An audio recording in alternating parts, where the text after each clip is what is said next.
اور مسلمانوں میں ایک خفیف سا خوف پیدا ہونا شروع کیا گیا ہے، یا یہ ہے کہ کالا پانی بھیجے گئے اور انہوں نے ساری سزائیں جو ہیں قید و بند کی. پیر پگاڑا صاحب ہیں، ان کے والد صاحب کو پھانسی دی انگریز نے اور پھر لاش تک نہیں دی.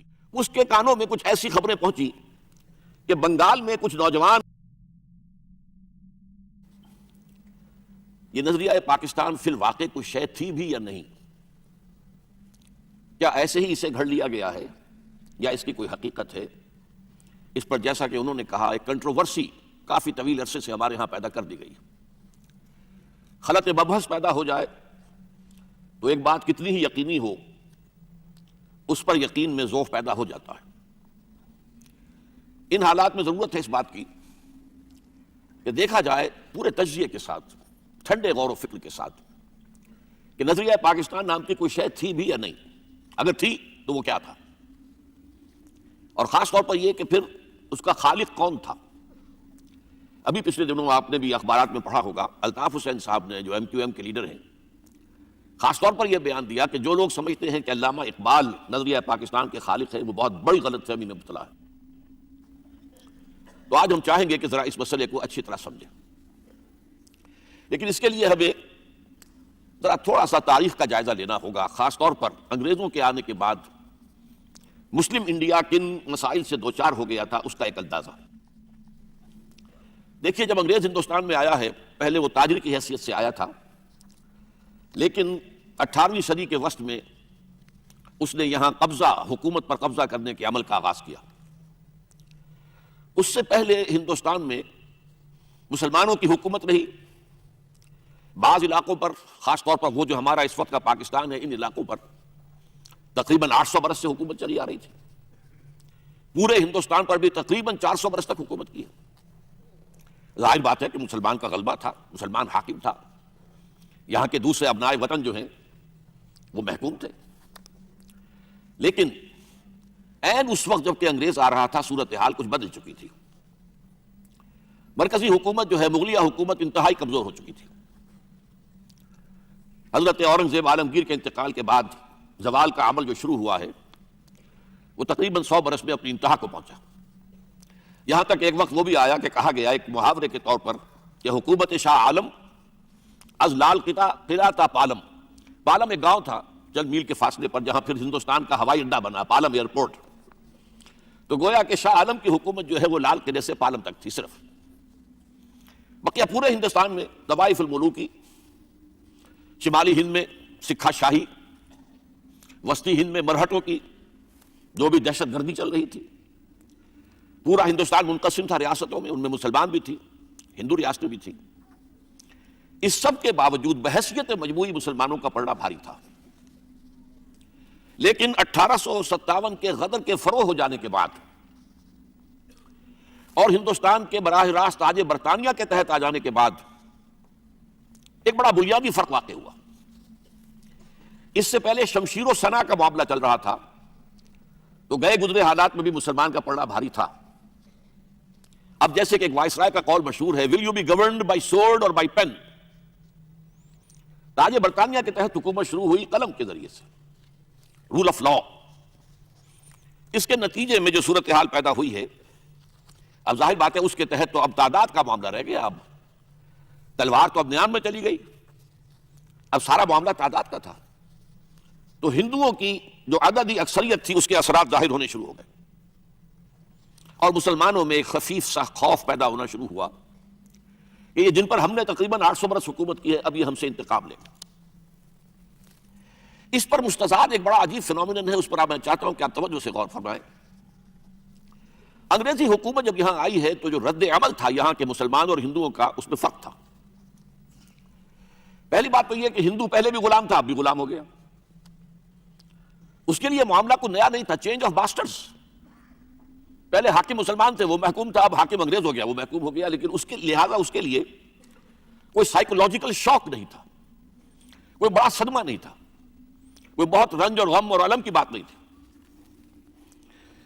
اس کے برعکس مسلمان ابھی تخت حکومت سے اتار کر زمین پر کھڑے کیے گئے تھے. انہیں تو اپنی جو سابقہ کیفیت ہے وہ ابھی یاد تھی. یہی وجہ ہے کہ مسلمانوں کے اندر بغاوت کے جراثیم موجود تھے ابھی انگریز شروع ہی ہوا تھا، بنگال کی طرف سے آ رہا تھا، اس کی آمد جو ہے آگے بڑھ رہی تھی کہ عظیم تحریک شروع ہوئی، شہیدین کی تحریک، سید احمد بریلوی رحمۃ اللہ علیہ اور شاہ اسماعیل شہید رحمۃ اللہ علیہ۔ ان کا نقشہ یہ تھا کہ پہلے شمالی ہند کو سکھا شاہی سے نجات دلا لیں، پھر وہاں سے، اور چونکہ ہنٹر لینڈ جو ہوگا وہ مسلمان و عالم اسلام کے ساتھ پھر مسلسل ہوگا، متصل ہوگا، تو ادھر سے آ کر پھر ہندوستان کو اثر نو ہندوؤں کے غلبے سے بھی اور انگریزوں کے غلبے سے بھی نجات دلائی جائے، اور اس کا جو سٹیٹس دارالاسلام کا چلا آ رہا تھا اسے دوبارہ قائم کیا جائے۔ اگرچہ یہ تحریک 1831 میں شہادت گاہ بالا کوٹ میں ختم ہو گئی بہت بظاہر، لیکن اس کے باقیات و صالحات، اس کے اثرات بہت عرصے تک، تقریباً 1 صدی تک چلتے رہے۔ چنانچہ بے شمار علماء نے پھانسیاں جو ہیں ان کی سزائیں پائیں، مولانا جعفر تھانیسری جیسے لوگ، بے شمار لوگ پھانسی دیے گئے، یا یہ ہے کہ کالا پانی بھیجے گئے، اور انہوں نے ساری سزائیں جو ہیں قید و بند کی برداشت کی۔ اس کے علاوہ ہندوستان کے شمال مغرب میں ابھی تک وہ جہادی اثرات جو ہیں، جہاد تحریک مجاہدین کے باقیات و صالحات، انہوں نے عرصے تک انگریزوں کا ناک میں دم کیے رکھا۔ ساتھ ہی آپ کے علم میں یہ بھی ہوگا، شاید بہت سے لوگ بھول چکے ہوں گے ان واقعات کو، ہندوستان میں جو سب سے آخر میں صوبہ فتح ہوا ہے انگریز کے ہاتھوں پر وہ سندھ تھا، لیکن سندھی مسلمان نے انگریز کے اس حکومت کو ذہناً تسلیم نہیں کیا۔ وہاں بہت بڑی تحریک تھی، ہر تحریک، اس نے مقابلہ کیا ہے، اور یہ 1940 جو ہیں ان کے دوران تک بھی یہ خبریں اخبارات میں پڑھتے تھے، میں بھی اس وقت اخبار پڑھنے کے قابل ہو چکا تھا کہ آج فلاں ریلوے اسٹیشن کو آگ لگا دی ہروں نے، اور آج فلاں تھانے کو جلا دیا ہے، اور آج فلاں یہ کر دیا ہے، اور یہ جو ہمارے پیر پگاڑا صاحب ہیں ان کے والد صاحب کو پھانسی دی انگریز نے، اور پھر لاش تک نہیں دی، کہیں ان کی قبر کا نشان تک نہیں، اور ان دونوں بھائیوں کو وہ لے گیا ہندوستان تاکہ ان کی برین واشنگ کریں اور وہاں کی تہذیب و تمدن کا ان کے اوپر رنگ چڑھائیں۔ یہ کیفیات تھی کہ جس کی وجہ سے انگریز کو مسلمانوں سے خوف تھا، اندیشہ تھا کہ یہ مسلمان جو ہے اپنی کھوئی ہوئی حکومت واپس حاصل کرنے کے لیے کوئی بڑے سے بڑا قدم اٹھا دیں گے۔ اور یہ مسئلہ میں ذکر کر دوں کہ اس حد تک تھا کہ 20ویں صدی کے آغاز تک یہ سلسلہ ہمیں علماء کی ان تحریکوں کا ملتا ہے۔ 20ویں صدی کے آغاز میں ریشمی رومال تحریک، حضرت شیخ الہند مولانا محمود حسن دیوبندی رحمۃ اللہ علیہ، وہ ایک عظیم تحریک تھی۔ انہوں نے ایک طرف اپنے ایک نائب کو مولانا عبید اللہ سندھی کو بھیجا تھا افغانستان کہ وہ افغانستان کی حکومت کو آمادہ کرے کہ وہ ہندوستان پر حملہ آور ہو، ایک طرف خود تشریف لے گئے تھے حجاز، کیونکہ اس وقت تک وہاں ابھی مدینے میں ترک گورنر موجود تھا، اس کے ذریعے سے تاکہ دارالخلافہ ابھی خلافت موجود تھی تو دارالخلافہ تک رسائی حاصل کریں کہ وہ بھی کوئی شکل ایسی کرے کہ ہندوستان پر حملہ ہو اور یہاں ہم اندر سے بغاوت کریں اور انگریز کو ختم کریں۔ وہ تو یہ ہے کہ اس کا راز فاش ہو گیا، اس کے بعد پکڑ دھکڑ ہوئی، حضرت شیخ الہند کو گرفتار کیا گیا حجاز سے، مکے سے، اور رکھا کہاں گیا؟ مالٹا۔ ذرا اندازہ کیجئے، ایک ہندی مسلمان، اسے ہندوستان لا کر کیوں نہیں جیل میں رکھا؟ وہ اقبال کا جو ایک شعر ہے کہ اقبال کے نفس سے ہے لالے کی آگ تیز، ایسے غزل سرا کو چمن سے نکال دو۔ تو حضرت شیخ الہند رحمۃ اللہ علیہ کا معاملہ یہ تھا کہ ان کے نفس تیز سے جو گرمی پیدا ہو رہی تھی، انگریز نے یہاں نہیں رکھا، 4 سال تک مالٹا میں اسیر رکھا، اور چھوڑا اسی وقت ہے جبکہ ان کی ٹی بی جو ہے وہ اپنی انتہا کو پہنچ چکی تھی، اور انہیں اندیشہ تھا کہ اگر ہماری اسیری کے دوران میں انتقال ہو گیا تو کوئی بہت بڑا جو ہے اس پر رد عمل پیدا ہو سکتا۔ تو ایک تو یہ جو ہے فرق تھا جس کی بنا پر انگریز جو ہے ہندو کی حوصلہ افزائی کر رہا تھا اور انہیں اپنے سے قریب لا رہا تھا، جبکہ مسلمانوں کو دور رکھ رہا تھا اور مسلمانوں سے کشیدہ تھا۔ ایک دوسرا فیکٹر اور بھی تھا، ہندو کا اپنی تہذیب، اپنے فکر، اپنے فلسفے سے تعلق بڑا پرانا ہو چکا تھا۔ آپ کو معلوم ہے کہ مسلمانوں کے دور و حکومت میں سرکاری ملازمتوں کے لیے ہندوؤں کو بھی فارسی پڑھنی پڑتی تھی، جیسے اس کے بعد جب انگریز آ گیا تو ہم نے انگریزی پڑھی۔ اب جہاں فارسی جو ہے پڑھی جاتی ہو وہاں اس کے ثقافتی اثرات کیسے موجود نہ ہوں گے؟ لہذا ان کا معاملہ یہ تھا کہ وہ اپنا جو اصل تہذیب اور تمدن کا معاملہ تھا اس سے بہت فاصلے پر آ چکے تھے۔ لہذا جب انگریز نے یہاں کلچرل ریولیوشن کا آغاز کیا، اب نظام تعلیم کے ذریعے سے ان ہندیوں، ہندوستان کے رہنے والوں، مسلمانوں اور ہندوؤں کے دماغ اور ان کے فکر اور سوچ کو بدلا جائے، ان کے ذہن کے اندر تبدیلی لائی جائے۔ اور لارڈ میکالے جو اس پورے نظام تعلیم کا جو ہے بانی تھا، اس نے کہا تھا کہ ہمارے نظام تعلیم کا مقصد یہ ہے کہ ہندوستانی جو ہے وہ اپنی چمڑی کی رنگت کے اعتبار سے تو ہندوستانی رہ جائیں، لیکن اپنے ذہن اور فکر اور تہذیب، اپنی معاشرت کے اعتبار سے وہ یورپی بن جائیں۔ اس کلچرل ریولیوشن کا بھی ہندو نے استقبال کیا، فوراً انگریزی پڑھنی شروع کر دی، فوراً ان کے علوم پڑھنے شروع کر دیے، جبکہ اس کے مقابلے میں مسلمانوں میں ایک تقسیم ہو گئی۔ مسلمانوں میں علماء کا ایک بہت مؤثر طبقہ وہ تھا جس نے ٹوٹل بائیکاٹ کیا، یہ جس کا پھر بہت بڑا مرکز دیوبند بنا ہے، نہ انگریزی پڑھیں گے، نہ انگریزی علوم سیکھیں گے، نہ انگریزی تہذیب و تمدن کا کوئی رنگ اپنے اندر آنے دیں گے، یہ ٹوٹل بائیکاٹ۔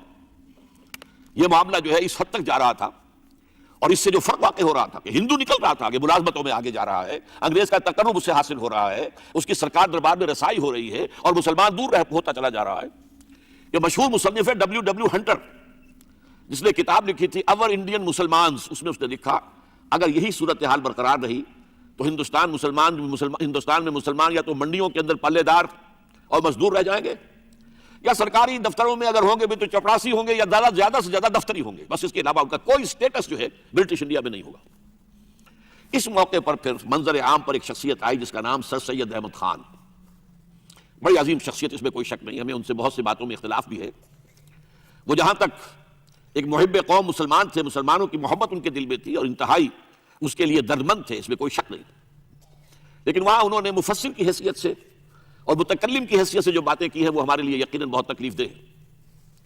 لیکن بہرحال ان کا یہ معاملہ، انہوں نے دو کام کیے۔ ایک بڑی عظیم کتاب لکھی اسباب بغاوت ہند، جس میں انگریزوں کو بتایا کہ یہاں بغاوت کس طرح ہوئی ہے اور اس کے اسباب اصل میں کیا تھے، اور ساتھ ہی مسلمانوں کی طرف سے اطمینان دلانے کی کوشش کی کہ مسلمانوں کو تم باغی مت سمجھو، یہ بھی پرامن شہریوں کی حیثیت سے زندگی گزار سکتے ہیں۔ اور دوسرے انہوں نے کہا کہ مسلمانوں انگریزی پڑھو، ورنہ تمہارا وہی حال ہو جائے گا جو ہنٹر نے کہا ہے، انگریزی پڑھو، انگریزی علوم پڑھو، انگریزی تعلیم سیکھو، نئے سائنس آ رہی ہے وہ سیکھو، ان چیزوں میں جو چیزیں غلط ہوں انہیں رد کر دو، جو صحیح ہوں انہیں اختیار کرو۔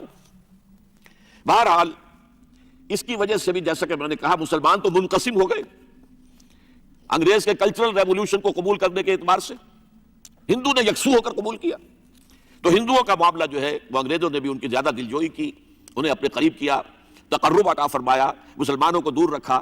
اس اعتبار سے اب یہاں ہندوؤں کی طاقت کا پلڑا بھاری ہونا شروع ہو گیا، اور مسلمانوں میں خوف پیدا ہوا کہ یہ ہندو جو ہے اگر اسی طریقہ آگے بڑھتے چلے گئے تو یہ ہم سے اپنی 800 سالہ غلامی کا انتقام لے گا۔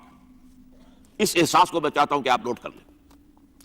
اب اس موقع پر آئیے، ہندوستان میں دو عظیم سیاسی جماعتیں وجود میں آئیں، ایک انڈین نیشنل کانگریس، ایک آل انڈیا مسلم لیگ۔ عجیب بات یہ ہے کہ انڈین نیشنل کانگریس کا قائم کرنے والا ایک انگریز تھا، مسٹر ہیوم، ایک ریٹائرڈ سول سروینٹ۔ اس کے کانوں میں کچھ ایسی خبریں پہنچی کہ بنگال میں کچھ نوجوان جو ہندو ہیں، خاص طور پر زیادہ ان میں کچھ مسلمان بھی ہیں، نوجوان ہیں ہندوستانی، وہ ایک انڈر گراؤنڈ موومنٹ شروع کرنے والے ہیں جس میں دہشت گردی ہوگی، قتل و غارت ہوگا، انگریزوں کو یہاں سے نکالنے کے لیے وہ طریقے اختیار کیے جائیں۔ اس نے اس وقت کا وائس رائے تھا، اس سے بات کی، لارڈ لٹن، اور تجویز پیش کی کہ یہاں ہندوستانیوں کی ایک جماعت جو ہے ایسی قائم ہونی چاہیے کہ وہ دستوری طور پر، قانونی طور پر، پرامن طور پر جو بھی اپنے حقوق حاصل کرنا چاہے اس کے لیے جد و جہد کرے، وہ میدان کھول دیا جائے تاکہ یہ انڈر گراؤنڈ موومنٹ جو ہے اور دہشت گردی کی تحریک جو ہے اس کا ذرا سدباب کیا جا سکے۔ لارڈ لٹن نے اور اس کے بعد لارڈ ڈفرن نے اس کی سرپرستی کی، اور اس کی محنت کے ذریعے سے 1885 میں پونا کے مقام پر آل انڈیا نیشنل کانگریس کا قیام عمل میں آیا۔ اب اس کے ساتھ دیکھیے مسلم لیگ، یہ 21 سال بعد وجود میں آئی ہے، اور اس کا پس منظر بھی یہ ہوا کہ انگلستان میں لبرل پارٹی کی حکومت قائم ہو گئی۔ لبرل پارٹی جو ہے جیسا کہ اس کے نام سے ظاہر ہے لبرل، اس کے اندر کچھ جو انسانی تصورات ہیں وہ نسبتاً زیادہ تھے، اور وہاں بات ہونے لگی کہ ہندوستانیوں کو بھی کچھ حقوق دیے جائیں اور انتظامی معاملات میں، حکومت کے معاملات میں شریک کیا جائے، کچھ کونسلیں بنائی جائیں، وائس رائے کے ساتھ کاؤنسل ہو، گورنرز کے ساتھ کاؤنسل ہو، جو اس طریقے سے حکومت جو ہے ان کو اور عوام کے درمیان وہ ایک پل کا کام دے سکے۔ اس اعتبار سے ایک تشویش پیدا ہو گئی بہت شدید کہ اگر ان کاؤنسلوں میں یہ ون مین ون ووٹ کے حساب سے اگر نمائندگی ہونی شروع ہو گئی تو مسلمان تو بہت پیچھے رہ جائے گا، دب جائے گا، مستقل غلام ہو جائے گا ہندو کا۔ سر سید احمد کے رفیق کار تھے نواب محسن الملک، یہ تشویش سب سے پہلے ان کے دل میں پیدا ہوئی۔ اس کے ساتھ ہی علی گڑھ ہی کے ایک رئیس تھے حاجی محمد اسماعیل، ان دونوں نے مل کر بہت سے مسلمان زعماء سے رابطہ قائم کیا، اور پھر سب کے مشورے سے کیونکہ علی گڑھ کالج کا پرنسپل انگریز تھا، وائس رائے اس وقت شملہ میں تھا، اور یہ جو پرنسپل تھا یہ بھی شملے میں تھا، اس کے ذریعے سے ملاقات کا وقت لیا۔ چنانچہ ایک وفد شملہ، یہ مشہور ہے، بڑا لینڈ مارک ہے مسلمانان ہند کی تاریخ کے اندر، بہت اہم ہے یہ۔ تو وہاں پر یہ مشورہ پیش ہوا، اور وہاں پر انہوں نے دو باتیں رکھی۔ ایک تو وہی کہ مسلمانوں کی وفاداری کا یقین دلایا، مسلمانوں سے آپ خطرہ محسوس نہ کریں یا اندیشہ محسوس نہ کریں، ہم آپ کی حکومت کو تسلیم کرتے ہیں، اور یہ جو گورنمنٹ بائی پین اب ہو رہی ہے ہم اس کے ساتھ پوری طریقے سے شامل ہیں۔ اور دوسرے یہی بات انہوں نے کہی کہ کاؤنسلوں کی نمائندگی میں، اور یہ کہ اگر اسی طرح کے کچھ اور ادارے بنے اس میں اگر نمائندگی جو ہے ون مین ون ووٹ کے اصول پر ہوئی تو مسلمانوں کے ساتھ بہت زیادہ ناانصافی ہوگی، اس میں اس کا لحاظ رکھا جانا چاہیے۔ لارڈ ڈفرن نے اس کا جواب جو ہے بہت مثبت دیا۔ میں اس کا اقتباس پڑھ کر سنا رہا ہوں آپ کو۔ یہ وی پی مینن کی کتاب ہے transfer of power in India. Lord different نے کہا، مجھے آپ ہی کی طرح اس امر کا یقین ہے کہ بر صغیر میں انتخاب کے ذریعے زندگی کا ہر وہ طریقہ بری طرح ناکام ہوگا جس میں محض ایک فرد ایک ووٹ کا اصول کار فرما ہو، اور بر صغیر کی آبادی کی مختلف قومیتوں کے عقائد اور روایات کا خیال نہ رکھا جائے۔ گویا کہ وہ مسلم وفد کا جو نقطہ نظر تھا لارڈ ڈفرن نے قبول کیا۔ اسی سے حوصلہ پا کر پھر ان حضرات نے، محسن الملک، وقار الملک، سر آغا خان اور بڑی بڑی شخصیتوں نے پھر مسلم لیگ جو ہے دسمبر 1906 میں ڈھاکے میں نواب سلیم اللہ خان ان کی محل نما کوٹھی میں یہ اجلاس ہوا، اور اس کے صدر مقرر ہوئے سر آغا خان، اور دو سیکریٹری جو تھے وہ سر سید کے دونوں ساتھی، نواب محسن الملک، نواب وقار الملک۔ اب اس قصے کو ذرا یہاں چھوڑ کر آگے آئیے۔ دو عظیم شخصیتیں مسلمانوں نے ہند کے اندر پیدا ہوئی، ان دونوں کو ہم کہہ سکتے ہیں کو فاؤنڈرز آف پاکستان۔ ایک علامہ اقبال جو مفکر، فلسفی، دانشور، شاعر، اور دوسرے مسٹر ایم اے جناح۔ میں وضاحت کر دوں کہ میری تقریر کے اس حصے میں لفظ قائد اعظم استعمال نہیں ہوگا۔ قائد اعظم وہ بعد میں بنے، ایک طویل عرصے تک وہ مسٹر ایم اے جناح تھے، اس کی میں کچھ تھوڑی سی تشریح ابھی آپ کے سامنے کر دوں گا۔ تو اس دور کے حوالے سے جب بات ہوگی تو میں مسٹر جناح یا مسٹر ایم اے جناح کہوں گا، قائد اعظم نہیں۔ تو دوسری طرف مسٹر ایم اے جناح تھے جو بیرسٹر تھے، وکیل تھے، اور ساتھ ہی ایک سیاسی کارکن بھی تھے۔ ان کی شخصیتوں کے بعض پہلو جو ہے بہت دلچسپ ہے، بہت مختصر میں اس کا اشارہ کر رہا ہوں۔ دونوں بہت ہی یوں سمجھیے کہ قریبی ہم عصر۔ علامہ اقبال جو ہے مسٹر جناح سے صرف 10.5 مہینے چھوٹے تھے۔ جناح صاحب کی پیدائش ہو رہی ہے 25 دسمبر 1876 کو، اور علامہ اقبال کی 9 نومبر 1877 کو، 10.5 مہینے کا فرق ہے۔ مقام جو ہے پیدائش کا اقبال کا تو طے ہے سیالکوٹ، اس میں کوئی اختلاف نہیں۔ جناح صاحب کے مقام پیدائش کے بارے میں اگرچہ عام طور پر کہا جاتا ہے کراچی، لیکن حیدرآباد سندھ میں یونیورسٹی کے ساتھ ملحق ہے انسٹیٹیوٹ آف سندھولوجی، وہاں کے محققین کا فیصلہ ہے اور تحقیق کے بعد کہ وہ جھرک ایک مقام ہے ٹھٹھا کے قریب، وہاں پیدائش ہوئی تھی۔